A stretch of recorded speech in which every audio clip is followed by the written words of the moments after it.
విజయ్ అనే నేను ప్రస్తుతం టీవీకే పార్టీ అనేక ఊహాగానాలు అనేక డ్రామాల తర్వాత ఎట్టకేలకు ప్రభుత్వాన్ని ఏర్పాటు చేయడానికి కావాల్సినటువంటి మెజార్టీ సంఖ్య రావడంతో ప్రభుత్వ ఏర్పాటుకి సిద్ధమైపోయింది టీవీకే పార్టీ. అయితే ఇప్పుడు ఇదే అంశానికి సంబంధించి మరిన్ని విషయాలు తెలుసుకోవడానికి మనతో పాటు ఉన్నారు సీనియర్ జర్నలిస్ట్ దుర్గా కుమార్ గారు. సార్ నమస్కారం అండి. నమస్తే వెంకట్, మన వానరా వీక్షకులకు కూడా. సార్ మొత్తానికి తమిళనాడు ఎలక్షన్ రిజల్ట్స్ వచ్చిన దగ్గర నుంచి కూడా ఈ రోజు వరకు ఈ నిమిషం వరకు అతిపెద్ద పార్టీగా అవతరించిన టీవీకే పార్టీకి కూడా అసలు నిజంగా ఏమీ అర్థం కాని పరిస్థితి.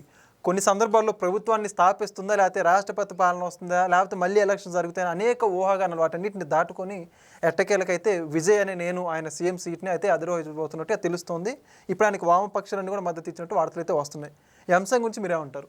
నిజంగా చాలా మలుపులు తిరిగినాయి. ఈ గత 4 రోజుల్లోనే అనేక సార్లు విజయ్ వెళ్ళి టీవీకే ఒక సింగిల్ లార్జెస్ట్ పార్టీగా ఏకైక మెజార్టీ పార్టీగా ఆవిర్భవించినా కూడా ఆయన గవర్నర్ని కలవటం లాంఛనమే అనుకున్నారు. ఆయన ఎట్లాగో ఆహ్వానిస్తాడు, ముందుగా అయితే ఈయన ప్రమాణ స్వీకారం చేస్తాడు, 15 రోజులో 10 రోజులో టైం ఇచ్చి మళ్ళీ శాసనసభలో బల నిరూపణ చేసుకోమంటారు అని అందరూ ఊహించారు. చాలా అంటే అది ఆటోమేటిక్గా జరిగే కార్యక్రమం అనుకున్నారు. దానికి తగ్గ ఏర్పాట్లు చేశారు. ఆయనకి కాన్వాయ్ కూడా సీఎం కాన్వాయ్ని పంపించారు. సిఎస్ దానికి ప్రమాణ స్వీకారానికి ఏర్పాట్లు కూడా చేశారు. కానీ అన్నీ ఒక్కసారిగా మళ్ళీ విత్డ్రా చేసేయటంతో కలకలం రేగింది. దానికి ఎవరు దీని వెనకాల పాత్రదారులు ఉన్నారు, ఎవరు దీన్ని అంతా నడిపిస్తున్నారు, ఇది ఈ ప్రాంతీయ పార్టీల నుంచి మెల్లిగా జాతీయ స్థాయి రాజకీయ పార్టీలకి వీళ్ళంతా కీలుబొమ్మలు కాబోతున్నారా, మెజార్టీ అంటే బీజేపీయే రేపు తమిళనాడులో తెర వెనక ఉండి చక్రం తిప్పుతుందా అనే అనుమానాలు ఆందోళనలు కూడా వ్యక్తమైనవి. గవర్నర్కి వ్యతిరేకంగా ప్రదర్శనలు ఇవ్వటం, నినాదాలు ఇవ్వటం కూడా జరిగింది. చాలామంది మేధావులు బయటకు వచ్చి కూడా కొన్ని అనుమానాలు వ్యక్తం చేశారు. విజయ్ని పిలవాల్సిందే, టీవీకేకి ఫస్ట్ అవకాశం ఇవ్వాలని కూడా చాలామంది బహిరంగంగా చెప్పారు. ఈ సందర్భంగా ఎస్ఆర్ బొమ్మాయి కర్ణాటక చీఫ్ మినిస్టర్గా చేసిన బొమ్మాయి ఉదంతాన్ని కూడా సుప్రీంకోర్టు ఈ విధమైనటువంటి తీర్పు ఇచ్చింది. లోక్ భవన్లోనూ రాజ్భవన్లోనూ మెజార్టీ నిర్ణయించే అధికారం లేదు. ఏ పార్టీ అయితే సింగిల్ లార్జెస్ట్ పార్టీగా ఆవిర్భవించిందో ఆ పార్టీ శాసనసభాపక్ష నాయకుడిని ఆహ్వానించాలి, ప్రమాణ స్వీకారానికి కొంత టైం ఇవ్వాలి. అది శాసనసభలోనూ రుజువు చేసుకుంటారు. రుజువు చేసుకోలేనప్పుడు వాళ్ళు పదవి కోల్పోతారన్న గతంలో ఈ వీటిని ఉటంకించారు. కానీ గవర్నర్ తమిళనాడు ఏమన్నారంటే ఇది రాజకీయ బేరసారాలకి, ఒక అనైతిక కార్యక్రమాలకి అవకాశం ఇచ్చినట్టు అవుతుంది. ఎవరైతే మద్దతు ఇస్తున్నారో స్పష్టమైన మ్యాజిక్ ఫిగర్ చేరిన తర్వాత మాత్రమే నేను ఆ పార్టీకి అవకాశం ఇస్తాను. అంత స్పష్టత లేకుండా కనుక ఇస్తే ఇది రాజకీయంగా పెద్ద గ్యాంబ్లింగ్, అంటే ఒక రాజకీయ సదరంగం లాంటి, లేకపోతే హార్స్ ట్రేడింగ్, అంటే ఒక బేరసారాలు రాజకీయంగా నైతిక ప్రమాణాలు పడిపోయే అవకాశం ఉంది. కాబట్టి గతంలో ఇలాంటి సంఘటనలు జరిగిన దృష్ట్యా నేను మాత్రం స్పష్టమైన మెజార్టీ 3 సార్లు కలిసినప్పటికీ టీవీకే అధినేత అదే ఆయన మళ్ళీ పునరుద్ఘాటించాడు. కానీ ఇప్పుడు వామపక్షాలు, కాంగ్రెస్ పార్టీ ఒక స్పష్టమైన అవగాహనకు వచ్చి వాళ్ళు మేము టీవీకేకి సపోర్ట్ చేస్తాము కాబట్టి టీవీకేకి అంటే అన్కండిషనల్గా మేము సపోర్ట్ చేస్తామని బయటకు వచ్చారు. కాంగ్రెస్ నుంచి 5, సిపిఐ 2, మార్క్సిస్ట్ సిపిఎం 2, వీసీకే 2 అన్నీ కలిపేటప్పటికి 118 కరెక్ట్గా మ్యాజిక్ ఫిగర్ మాత్రం అందుకోగలుగుతున్నాడు. ఇందులో ఎక్కడ తేడా వచ్చినా కూడా ఇది సర్కస్ ఫీట్ లాగా ఉంది. ఇది ఏ తేడా వచ్చినా గవర్నర్ గారు అనుమానించినట్టు తేడా కొడుతుంది.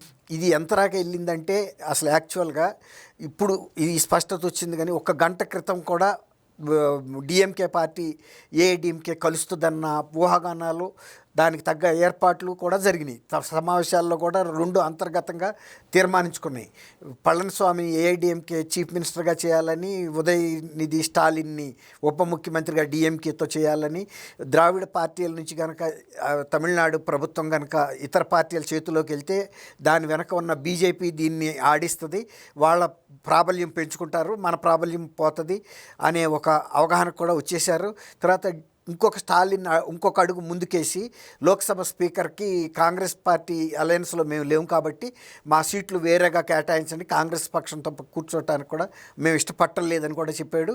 ఏఐడిఎంకే వాళ్ళు కూడా మీరు ఎన్డీఏ నుంచి మీరు బయటకు వచ్చేసేయండి, అప్పుడు మనం మాట్లాడదాము అని ఎన్డీఏ నుంచి రావడానికి కూడా ఏఐడిఎంకే కూడా ఒప్పుకుంది. డిఎంకేలో సీనియర్ పార్టీ నాయకుడు తంబిదొరై కూడా ఏఐడిఎంకే ప్రజలు కోరుకుంటున్నారు, దేవుడు గనక అనుగ్రహిస్తే పళనిస్వామి ముఖ్యమంత్రి అవుతాడని కూడా చెప్పేశాడు. అంటే దాని అర్థం ఏంటి? మేమందరం కూడా యునైట్ అయ్యామనేదే కదా.